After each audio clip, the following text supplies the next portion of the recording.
The Loss of the Talisman, a classic tale from the Arabian Nights.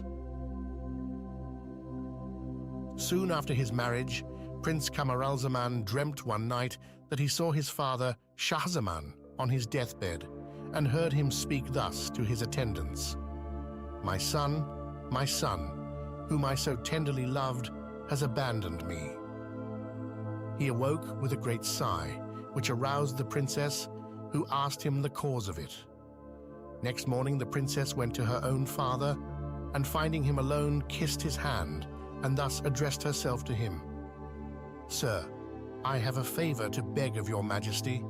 It is that you will give me leave to go with the prince my husband to see King Shahzaman, my father-in-law." "Daughter," replied the king, "though I shall be very sorry to part with you for so long a time, your resolution is worthy of you. Go, child, I give you leave, but on condition that you stay no longer than a year in King Shahzaman's court." The princess communicated the King of China's consent to Prince Camaralzaman, who was transported with joy to hear it. The King of China gave orders for preparations to be made for the journey, and when all things were ready, he accompanied the prince and princess several days' journey on their way. They parted at length with great weeping on all sides. The king embraced them, and having desired the prince to be kind to his daughter and to love her always, he left them to proceed on their journey, and, to divert his thoughts, hunted all the way home. Prince Camaralzaman and the Princess Badoura traveled for about a month, and at last came to a meadow of great extent, planted with tall trees, forming an agreeable shade. The day being unusually hot, Camaralzaman thought it best to encamp there. They alighted in one of the finest spots, and the prince ordered his servants to pitch their tents and went himself to give directions.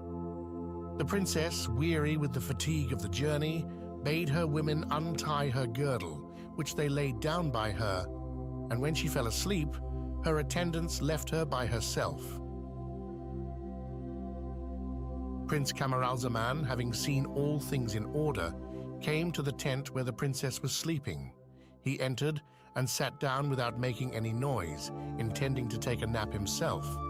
But observing the princess's girdle lying by her, he took it up and looked at the diamonds and rubies one by one. In doing this, he saw a little purse hanging to it, sewed neatly onto the stuff and tied fast with a ribbon. He felt it and found there was something solid inside it.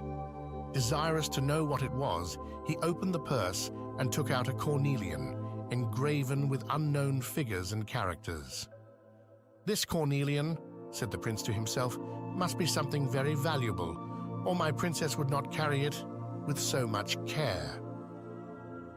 It was Badoura's talisman, which the Queen of China had given her daughter as a charm, to keep her, as she said, from any harm as long as she had it about her. The prince, the better to look at the talisman, took it out to the light, the tent being dark, and while he was holding it up in his hand, a bird darted down from the air and snatched it away from him. Imagine the concern and grief of Prince Camaralzaman when he saw the bird fly away with the talisman. He was more troubled at it than words can express, and cursed his unseasonable curiosity, by which his dear princess had lost a treasure that was so precious and so much valued by her. The bird, having got her prize, settled on the ground not far off, with the talisman in her mouth. The prince drew near in hopes she would drop it. But as he approached, the bird took wing and settled again on the ground further off. Camaralzaman followed, and the bird, having swallowed the talisman, took a further flight. The prince still followed. The further she flew, the more eager he grew in pursuing her. Thus the bird drew him along from hill to valley and valley to hill all day, every step leading him further away from the field where he had left his camp and the Princess Badoura. And instead of perching at night on a bush where he might probably have taken her, she roosted on a high tree, safe from pursuit. The prince, vexed to the heart for taking so much pains to no purpose, thought of returning to the camp. "But," said he to himself, "which way shall I return? Shall I go down the hills and valleys which I passed over? Shall I wander in darkness? And will my strength bear me out? How dare I appear before my princess without her talisman?" Overwhelmed with such thoughts and tired with the pursuit, he lay down under a tree where he passed the night. He awoke the next morning before the bird had left the tree, and as soon as he saw her on the wing, followed her again that whole day with no better success, eating nothing but herbs and fruits all the way. He did the same for 10 days together, pursuing the bird and keeping his eye upon her from morning to night, always lying under the tree where she roosted. On the 11th day, the bird continued flying and came near a great city. When the bird came to the walls, she flew over them, and the prince saw no more of her, so he despaired of ever recovering the Princess Badoura's talisman. Camaralzaman, whose grief was beyond expression, went into the city, which was built by the seaside and had a fine port. He walked up and down the streets without knowing where he was or where to stop. At last he came to the port, in as great uncertainty as ever what he should do. Walking along the riverside, he perceived the gate of a garden open and an old gardener at work. The good man looked up and saw that he was a stranger and a Mussulman, so he asked him to come in and to shut the door after him. Camaralzaman entered, and, as the gardener bade him shut the door, demanded of the gardener why he was so cautious. "Because," replied the old man, "I see you are a stranger newly arrived and a Mussulman, and this city is inhabited for the most part by idolaters, who have a mortal aversion to us Mussulmans and treat those few of us that are here with great barbarity. I suppose you did not know this, and it is a miracle that you have escaped as you have thus far, these idolaters being very apt to fall upon the Mussulmans that are strangers, or to draw them into a snare, unless those strangers know how to beware of them." Camaralzaman thanked the honest gardener for his advice and the safety he offered him in his house. He would have said more, but the good man interrupted him, saying, "You are weary and must want to refresh yourself. Come in and rest." He conducted him into his little hut, and after the prince had eaten heartily of what he set before him, he requested him to relate how he came there. Camaralzaman complied with his request, and when he had ended his story, he asked him which was the nearest way to the king, his father's territories. "For it is in vain," said he, "for me to think of finding my princess where I left her, after wandering 11 days from the spot. Ah," continued he, "how do I know she is alive?" And so saying, he burst into tears. The gardener replied that there was no possibility of his going thither by land. The roads were so difficult and the journey so long. Besides, he must necessarily pass through the countries of so many barbarous nations that he would never reach his father's. It was a year's journey from the city, where he was, to any country inhabited only by Mussulmans. The quickest passage for him would be to go to the Isle of Ebony, whence he might easily transport himself to the Isles of the Children of Khaledan.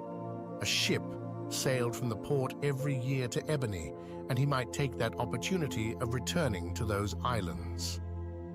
"The ship departed," said the gardener, "but a few days ago. If you had come a little sooner, you might have taken your passage in it. If you will wait the year round until it makes the voyage again, and will stay with me in my house, such as it is, you will be as welcome to it as to your own." Prince Camaralzaman was glad he had met with such a place of refuge, in a place where he had no acquaintances. He accepted the offer and lived with the gardener till the time came that the ship was to sail to the Isle of Ebony. He spent his time in working all day in the garden and all night in sighs, tears and complaints, thinking of his dear Princess Badoura. "We must leave him in this place to return to the princess whom we left asleep in her tent. The princess slept a long time, and when she awoke, wondered that Prince Camaralzaman was not with her. She called her women and asked them if they knew where he was. They told her they saw him enter the tent, but did not see him go out again. While they were talking to her, she took up her girdle, found the little purse open, and the talisman gone. She did not doubt, but that Camaralzaman had taken it to see what it was, and that he would bring it back with him. She waited for him impatiently till night, and could not imagine what made him stay away from her so long. When it was quite dark, and she could hear no news of him, she fell into violent grief. She cursed the talisman and the man that made it. She could not imagine how her talisman should have caused the prince's separation from her. She did not, however, lose her judgment and came to a courageous decision as to what she should do. She only and her women knew of the prince's being gone, for his men were asleep in their tents. The princess, fearing they would betray her if they had any knowledge of it, moderated her grief and forbade her women to say or do anything that might create the least suspicion. She then laid aside her robe and put on one of Prince Camaralzaman's, being so like him that next day, when she came out, his men took her for him.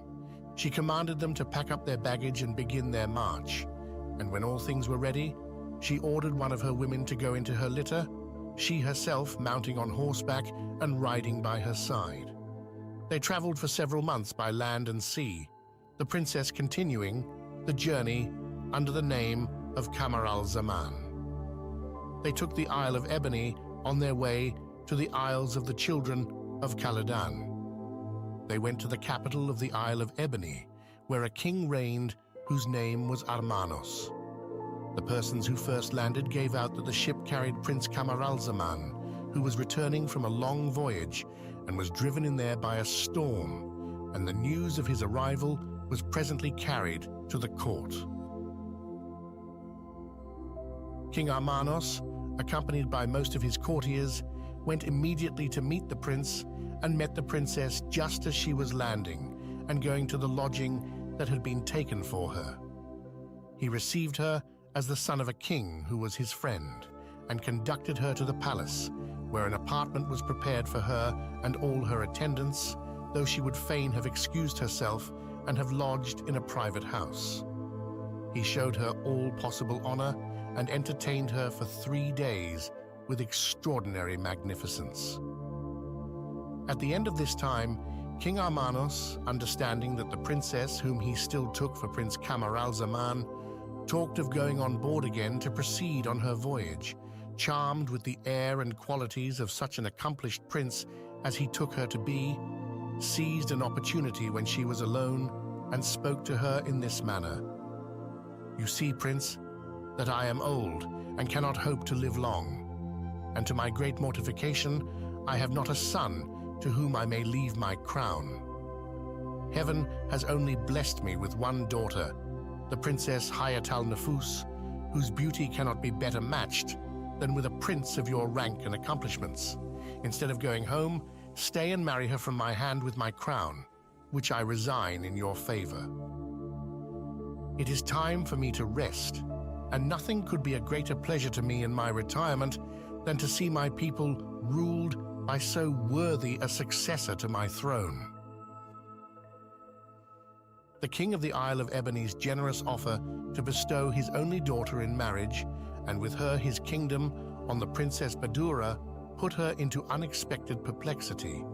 She thought it would not become a princess of her rank to undeceive the king, and to own that she was not Prince Camaralzaman, but his wife, when she had assured him that she was he himself, whose part she had hitherto acted so well. She was also afraid refuse the honor he offered her, lest, as he was much bent upon the marriage, his kindness might turn to aversion and hatred, and he might attempt something even against her life. Besides, she was not sure whether she might not find Prince Camaralzaman in the court of King Schahzaman, his father. These considerations, added to the prospect of obtaining a kingdom for the prince her husband in case she found him again, determined her to accept the proposal of King Armanos and marry his daughter.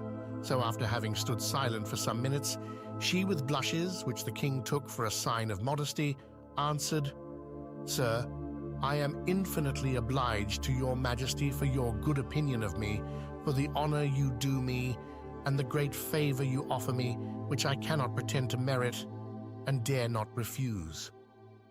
But, sir," continued she, "I cannot accept this great alliance on any other condition than that your majesty will assist me with your counsel, and that I do nothing without first having your approbation." The marriage treaty being thus concluded and agreed on, the ceremony was put off till next day. In the meantime, Princess Badoura gave notice to her officers, who still took her for Prince Camaralzaman, of what she was going to do, so that they might not be surprised at it, assuring them that the Princess Badoura consented. She talked also to her women and charged them to continue to keep the secret.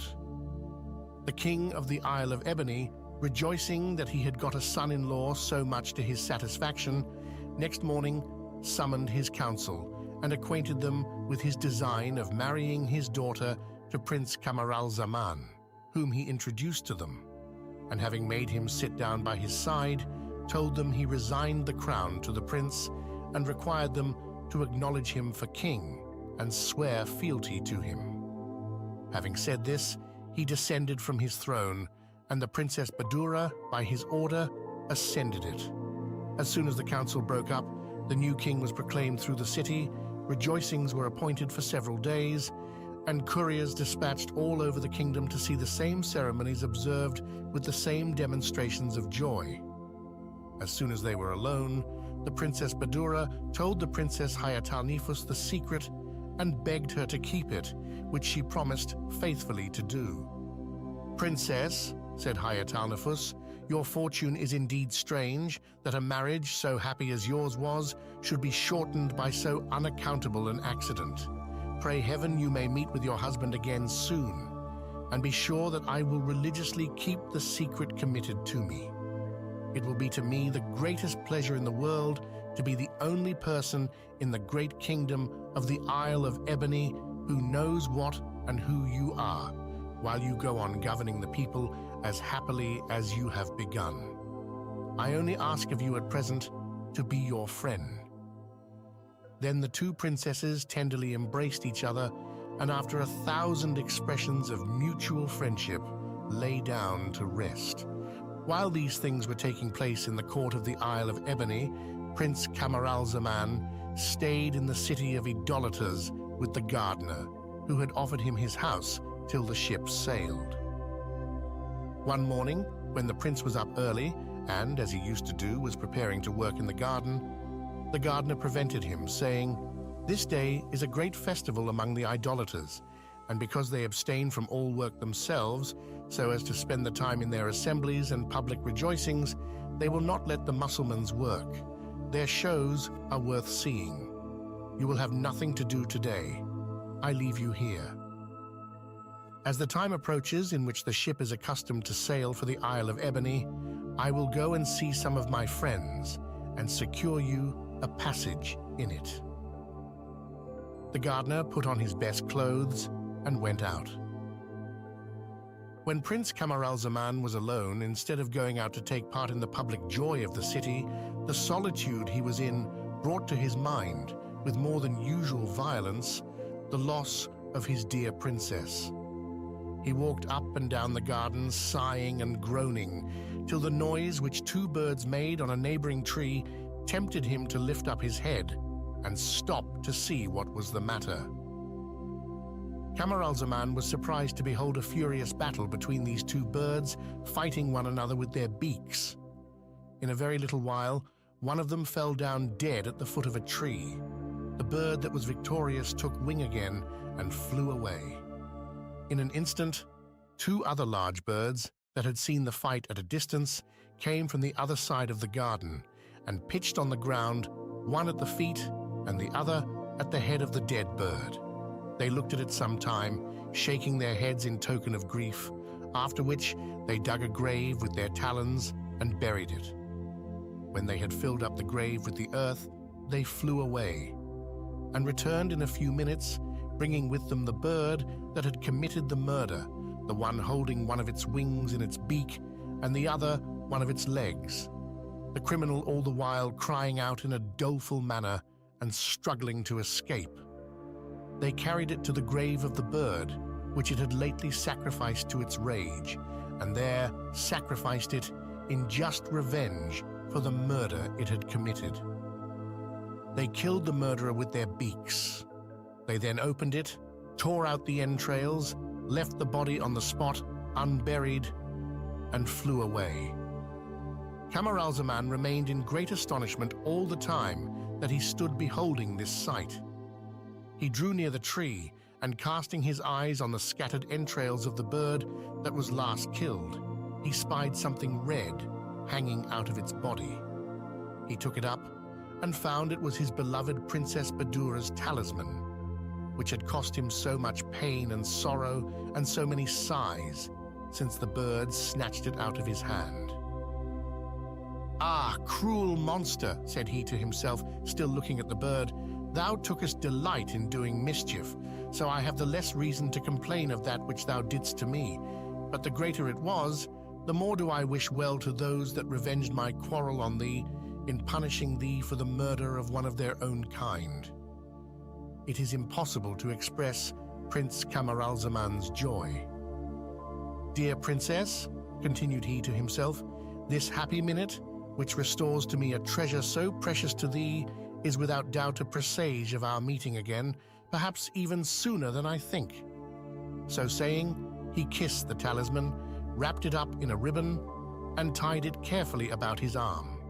Till now, he had been almost every night a stranger to rest, his trouble always keeping him awake, but the next night he slept soundly. He rose somewhat later the next morning than he was accustomed to do, put on his working clothes, and went to the gardener for orders. The good man bade him root up an old tree, which bore no fruit. Camaralzaman took an axe and began his work. In cutting off a branch of the root, he found that his axe struck against something that resisted the blow and made a great noise. He removed the earth and discovered a broad plate of brass, under which was a staircase of 10 steps. He went down, and at the bottom saw a cavity about 6 yards square, with 50 brass urns placed in order around it, each with a cover over it. He opened them all, one after another, and there was not one of them which was not full of gold dust. He came out of the cave, rejoicing that he had found such a vast treasure. He put the brass plate over the staircase and rooted up the tree against the gardener's return. The gardener had learned the day before that the ship which was bound for the Isle of Ebony would sail in a few days, but the exact time was not yet fixed.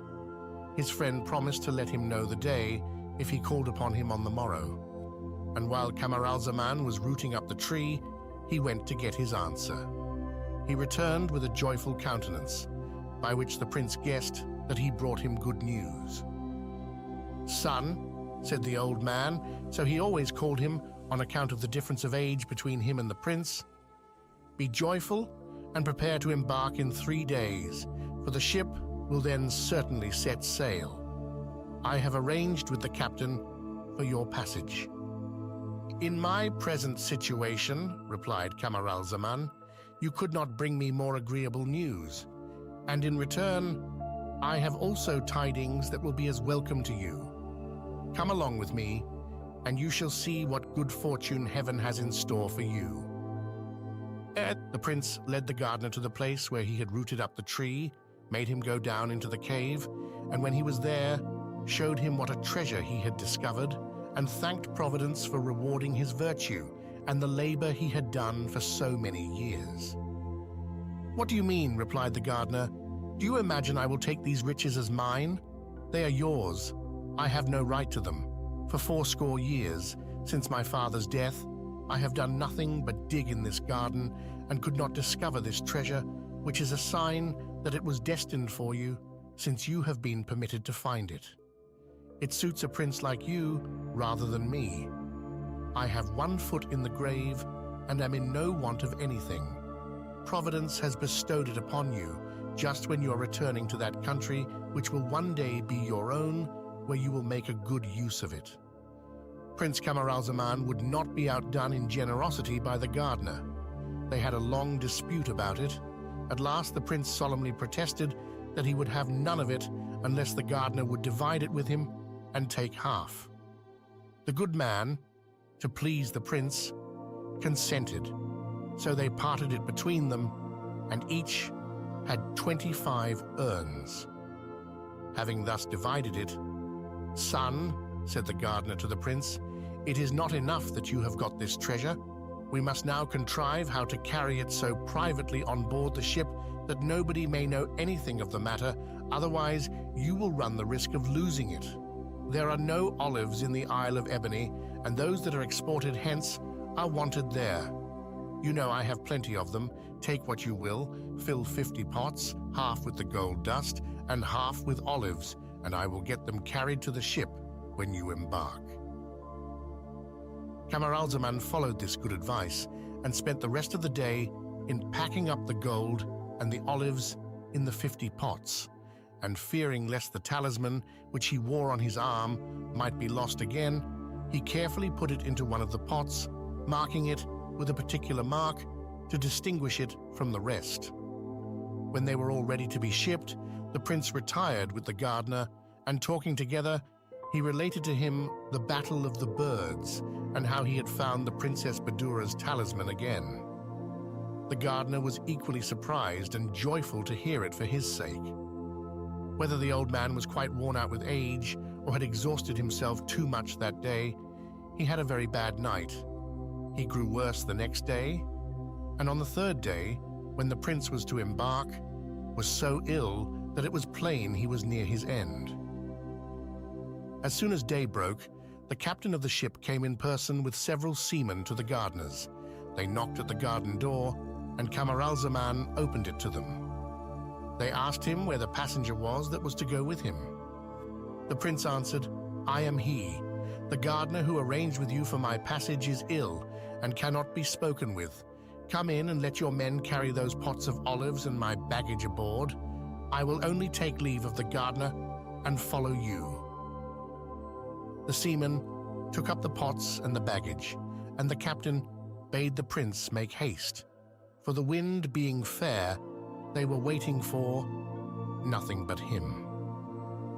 When the captain and his men were gone, Camaralzaman went to the gardener to take leave of him and thank him for all his good offices, but he found him in the agonies of death and had scarcely time to bid him rehearse the articles of his faith, which all good Mussulmans do before they die, when the gardener expired in his presence. The prince, being under the necessity of embarking immediately, hastened to pay the last duty to the deceased. He washed his body, buried him in his own garden, for the Mahometans had no cemetery in the city of the idolaters, where they were only tolerated, and as he had nobody to assist him, it was almost evening before he had put him in the ground. As soon as he had done it, he ran to the waterside, carrying with him the key of the garden, intending, if he had time, to give it to the landlord. Otherwise, to deposit it in some trusty person's hand before a witness, that he might leave it when he was gone. When he came to the port, he was told the ship had sailed several hours before he came and was already out of sight. It had waited 3 hours for him, and the wind standing fair, the captain dared not stay any longer. It is easy to imagine that Prince Camaralzaman was exceedingly grieved to be forced to stay longer in a country where he neither had nor wished to have any acquaintance, to think that he must wait another 12 months for the opportunity he had lost. But the greatest affliction of all was his having let go the Princess Badoura's talisman, which he now gave over for lost. The only course that was left for him to take was to return to the garden to rent it of the landlord and to continue to cultivate it by himself, deploring his misery and misfortunes. He hired a boy to help him to do some part of the drudgery, and that he might not lose the other half of the treasure which came to him by the death of the gardener, who died without heirs. He put the gold dust into 50 other pots, which he filled up with olives to be ready against the time of the ship's return. While Prince Camaralzaman began another year of labor, sorrow, and impatience, the ship, having a fair wind, continued her voyage to the Isle of Ebony and happily arrived at the capital. The palace being by the seaside, the new king, or rather the Princess Badoura, espying the ship as she was entering the port with all her flags flying, asked what vessel it was. She was told that it came annually from the city of the idolaters and was generally richly laden. The princess, who always had Prince Camaralzaman in her mind amidst the glories which surrounded her, imagined that the prince might be on board and resolved to go down to the ship and meet him.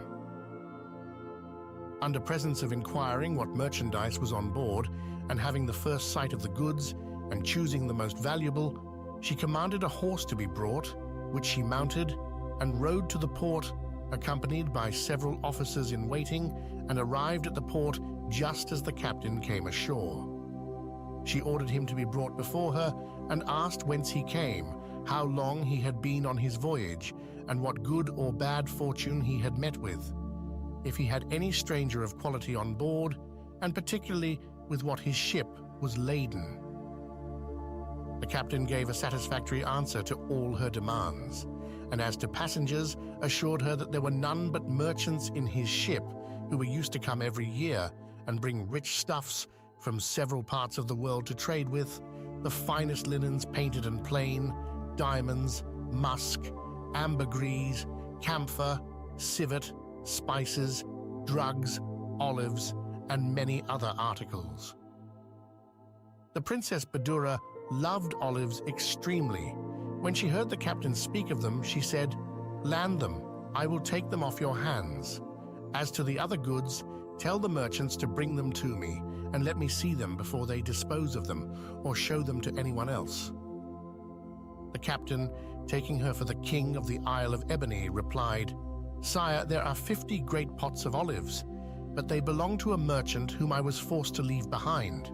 I gave him notice myself that I was waiting for him, and waited a long time, but as he did not come, and the wind was good, I was afraid of losing it, and so set sail."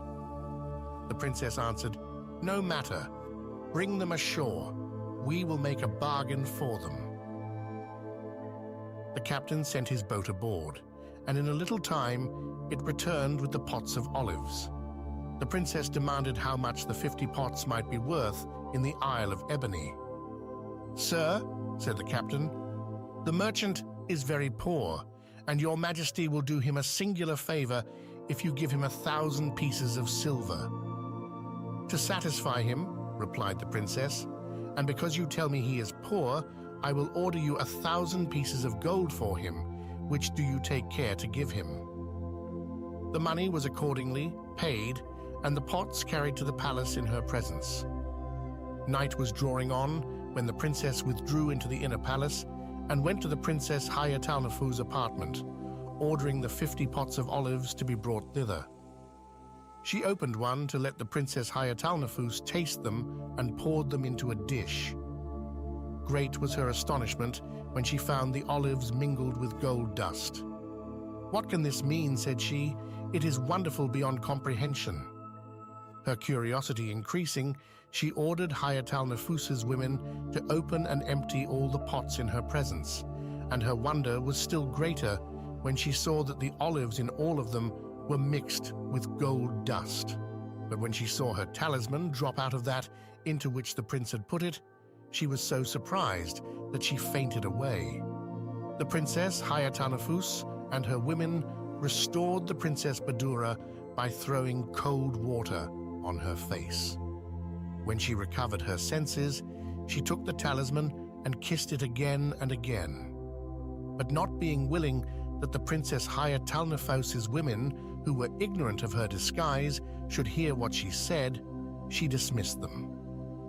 "Princess," said she to Hayatalnefous as soon as they were gone, "you who have heard my story, surely guessed that it was at the sight of the talisman that I fainted. This is the talisman, the fatal cause of my losing my dear husband, Prince Camaralzaman. But as it was that which caused our separation, so I foresee it will be the means of our meeting again soon." The next day, as soon as it was light, she sent for the captain of the ship, and when he came, she spoke to him thus: "I want to know something more of the merchant to whom the olives belong, that I bought of you yesterday. I think you told me you had left him behind you in the city of the idolaters. Can you tell me what he is doing there?" "Yes, sire," replied the captain. "I can speak on my own knowledge. I arranged for his passage with a very old gardener who told me I should find him in his garden, where he worked under him. He showed me the place, and for that reason I told your majesty he was poor. I went there to call him.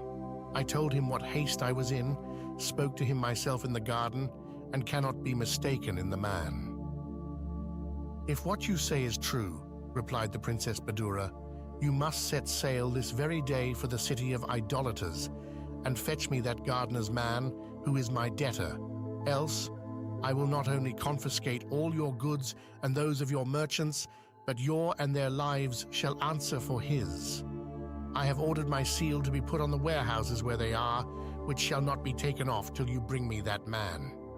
This is all I have to say to you. Go and do as I command you." The captain could make no reply to this order, the disobeying of which would be a very great loss to him and his merchants. He told them about it, and they hastened him away as fast as they could, after he had laid in a stock of provisions and fresh water for his voyage.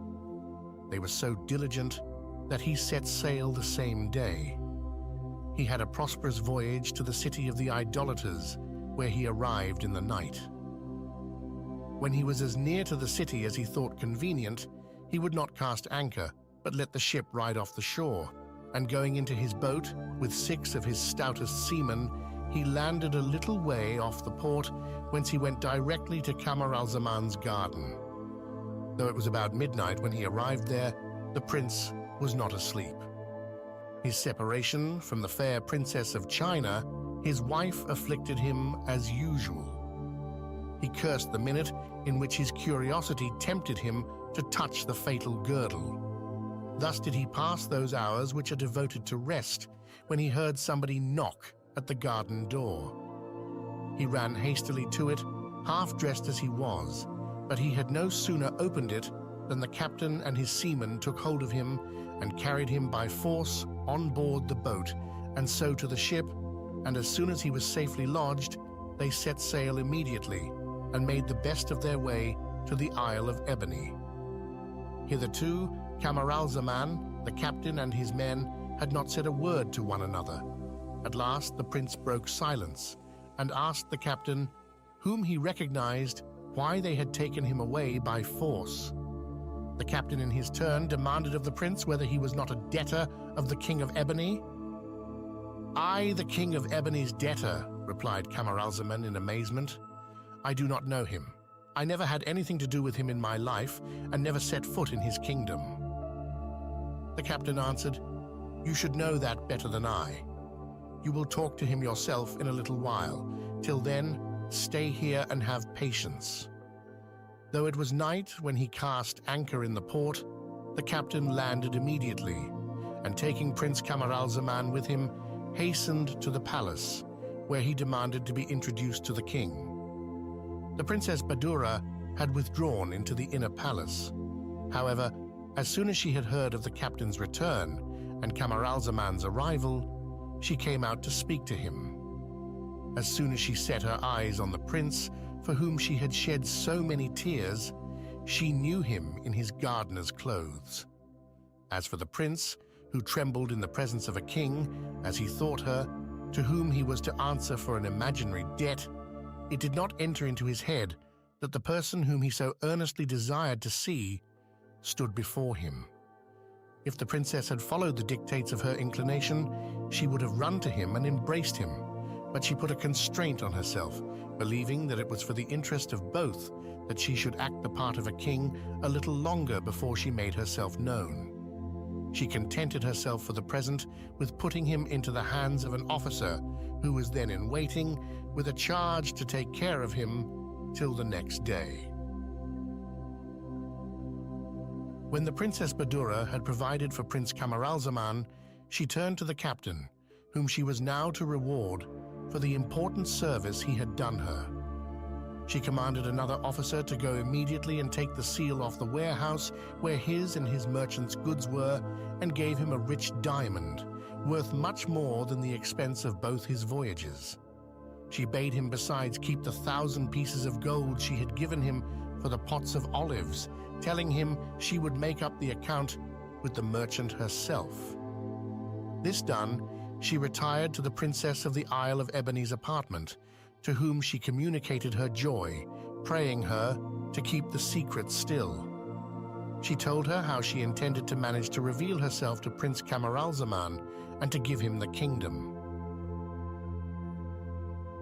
The Princess of the Isle of Ebony was so far from betraying her that she rejoiced and entered fully into the plan. The next morning, the Princess of China ordered Prince Camaralzaman to be apparelled in the robes of an emir, or governor of a province. She commanded him to be introduced into the council, where his fine person and majestic air drew all the eyes of the lords there present upon him. The Princess Badoura herself was charmed to see him again, as handsome as she had often seen him, and her pleasure inspired her to speak the more warmly in his praise. When she addressed herself to the council, having ordered the prince to take his seat among the emirs, she spoke to them thus: "My lords, this emir whom I have advanced to the same dignity with you is not unworthy the place assigned him. I have known enough of him in my travels to answer for him, and I can assure you he will make his merit known to all of you." Camaralzaman was extremely amazed to hear the king of the Isle of Ebony, whom he was far from taking for a woman, much less for his dear princess, name him and declare that he knew him, while he thought himself certain that he had never seen him before in his life. He was much more surprised when he heard him praise him so excessively. Those praises, however, did not disconcert him, though he received them with such modesty as showed that he did not grow vain. He prostrated himself before the throne of the king, and rising again, "Sire," said he, "I want words to express my gratitude to your majesty for the honor you have done me. I shall do all in my power to render myself worthy of your royal favor." From the council board, the prince was conducted to a palace, which the Princess Badoura had ordered to be fitted up for him, where he found officers and domestics ready to obey his commands, a stable full of fine horses, and everything suitable to the rank of an emir. Then the steward of his household brought him a strong box full of gold for his expenses. The less he understood whence came his great good fortune, the more he admired it, but never once imagined that he owed it to the Princess of China. 2 or 3 days after, the Princess Badoura, that he might be nearer to her and in a more distinguished post, made him High Treasurer, which office had lately become vacant. He behaved himself in his new charge with so much integrity, yet obliging everybody, that he not only gained the friendship of the great, but also the affections of the people by his uprightness and bounty. Camaralzaman would have been the happiest man in the world if he had had his princess with him. In the midst of his good fortune, he never ceased lamenting her, and grieved that he could hear no tidings of her, especially in a country where she must necessarily have come on her way to his father's court after their separation. He would have suspected something had the Princess Badoura still gone by the name of Camaralzaman. But on her accession to the throne, she changed it and took that of Armanos, in honor of the old king, her father-in-law. She was now known only by the name of the young King Armanos. There were very few courtiers who knew that she had ever been called Camaralzaman, which name she assumed when she arrived at the court of the Isle of Ebony, nor had Camaralzaman so much acquaintance with any of them yet as to learn more of her history.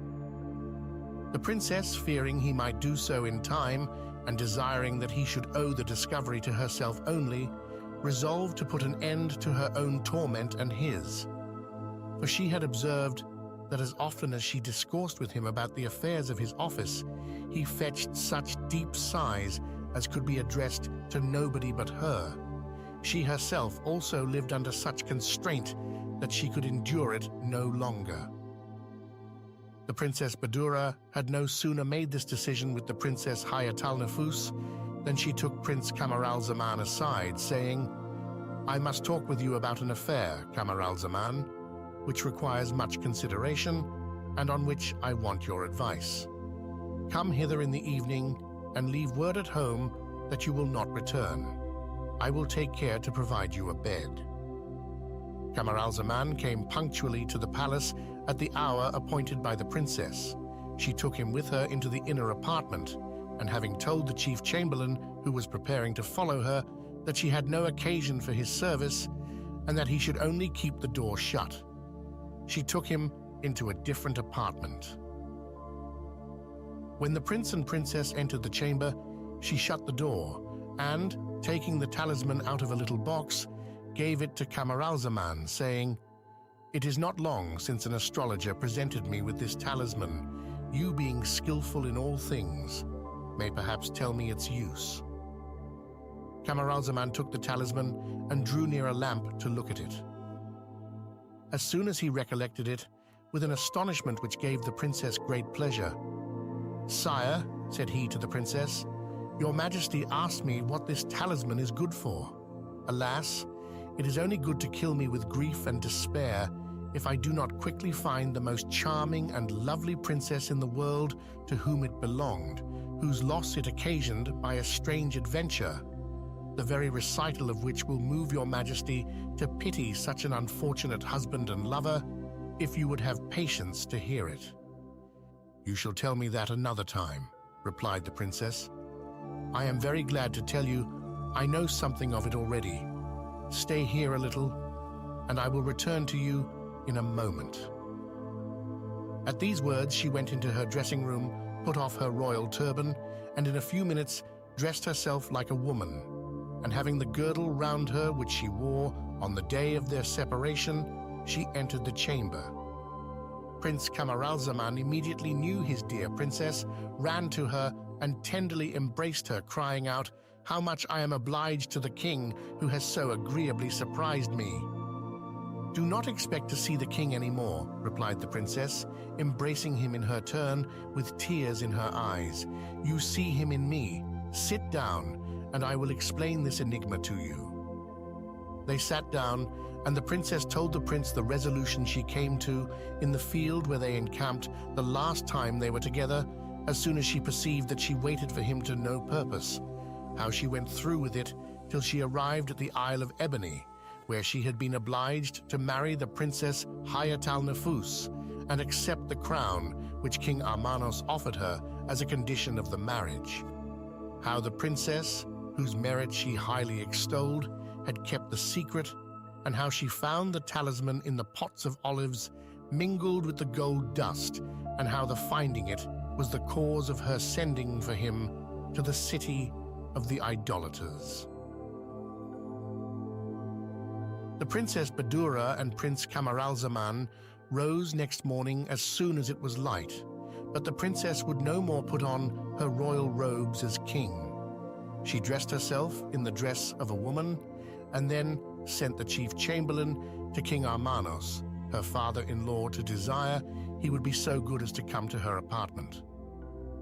When the king entered the chamber, he was amazed to see there a lady who was unknown to him, and the high treasurer with her, who was not permitted to come within the inner palace. He sat down and asked where the king was. The princess answered, "Yesterday I was king, sir, and today I am the Princess of China, wife of the true Prince Camaralzaman, the true son of King Shahzaman. If your majesty will have the patience to hear both our stories, I hope you will not condemn me for putting an innocent deceit upon you." The king bade her go on, and heard her discourse from the beginning to the end with astonishment. The princess, on finishing it, said to him, "Sir, in our religion, men may have several wives. If your majesty will consent to give your daughter, the Princess Hayatalnefous, in marriage to Prince Camaralzaman, I will with all my heart yield up to her the rank and quality of queen, which of right belongs to her, and content myself with the second place.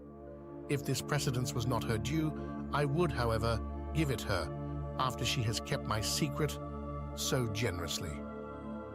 King Armanos listened to the princess with astonishment, and when she had done, turned to Prince Camaralzaman, saying, "Son, since the Princess Badoura, your wife, whom I have all along thought to be my son-in-law, through a deceit of which I cannot complain, assures me that she is willing, I have nothing more to do but to ask you if you are willing to marry my daughter and accept the crown, which the Princess Badoura would deservedly wear as long as she lived, if she did not quit it out of love to you." "Sir," replied Prince Camaralzaman, "though I desire nothing so earnestly as to see the king my father, yet the obligation I am under to your majesty and the Princess Hayatalnefous are so weighty, I can refuse her nothing." Camaralzaman was proclaimed king and married the same day with all possible demonstrations of joy. Not long afterwards, they all resumed the long interrupted journey to the Isles of the Children of Khaledan, where they were fortunate enough to find the old King Shahzaman still alive and overjoyed to see his son once more. And after several months' rejoicing, King Camaralzaman and the two queens returned to the island of Ebony, where they lived in great happiness for the remainder of their lives.